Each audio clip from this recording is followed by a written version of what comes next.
You know all that free stuff you've collected over the years? The pen from that conference, the tote bag from a street fair, that mug from your new job? It's all just swag, right? Kind of disposable, maybe even forgettable. But what if it's not? What if it's actually a secret language, a hidden strategy that's designed to become a part of your life? Well, that's what we're going to dig into. Backpacks, hats, headphones, mugs, outerwear, pens, power banks, tote bags, shirts, tumblers, USB drives, water bottles. Okay, let's be honest. It sounds like the contents of a junk drawer, right? A manifest for a box of random stuff that nobody really asked for. It's just a pile of things. Or is it? So, what story could this junk drawer of items possibly tell? I mean, is there a hidden method to this madness? I think so. And it's a story about how brands are quietly, maybe even brilliantly, working their way into every single moment of our day. So here's the twist. This isn't just a list of objects, it's a script. The secret, the real key here, is to stop seeing these as individual items and start seeing them as props in a play that kind of follows you through a very typical day. So how do we make sense of that chaotic list? Well, it turns out we can actually group all 12 of those items into 3 distinct acts of our daily play. It kicks off with the morning ritual, then moves into our workday essentials, and finally it finishes with us being on the move. And just like that, it's not a random pile anymore, is it? It's a strategic plan designed to be with us from sunrise to sunset. So let's dive into Act 1, the morning ritual. This is where a brand tries to become your very first touch point of the day. And think about it.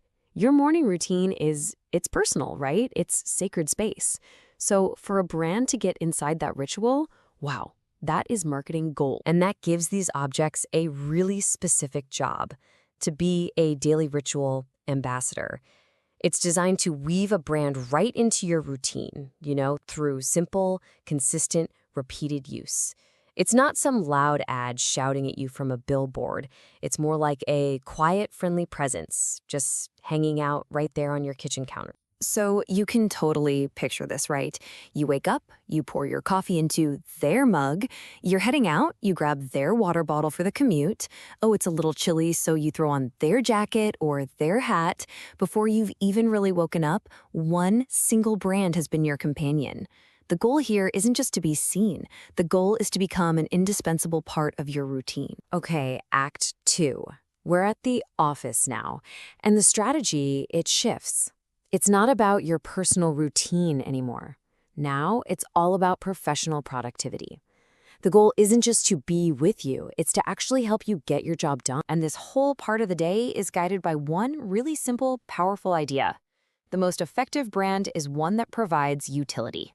At work, you don't want more noise. You want tools that actually help.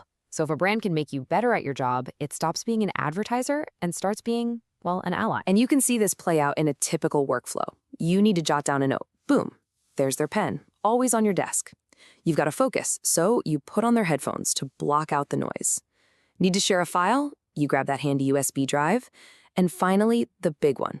Your phone hits 5% and, oh, thank goodness, that branded power bank is an absolute lifesaver. See?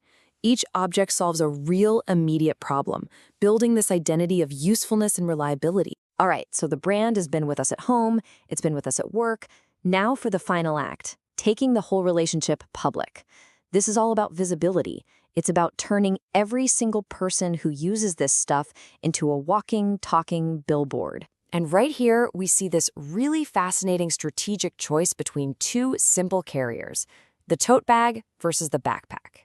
The tote, that's all about reach. It's cheap, useful for errands, and it just gets your logo seen everywhere. But the backpack is about depth. It has a much higher perceived value. It feels more permanent. You use it every day, and it kind of becomes a part of who you are. It's the difference between a casual acquaintance and a really close friend. And of course, you've got the most direct play of all, wearable items like shirts and hats. I mean, this is where you literally turn your customers into walking billboards, broadcasting your brand all over town just by going about their day. Okay, so let's pull all these threads together. Let's look at that original list one more time. Because we're not just looking at a bunch of random objects anymore, are we? We're looking at the big picture. We're seeing an entire ecosystem designed to embed a brand into every single part of our lives, because that is the secret. These aren't just objects. They are a strategic ecosystem. From that first sip of coffee in the morning to the backpack you carry home at night, every single piece is a deliberate touchpoint in a day-long story. It's this quiet, pervasive, and honestly, incredibly clever way for a brand to say, "Hey, I'm with you." So all this leaves us with one final thought. The next time someone hands you a free tote bag or a water bottle, pause for a second. Ask yourself, is this just a nice little gift? Or is it a carefully chosen brand ambassador sent out into the world on a secret mission?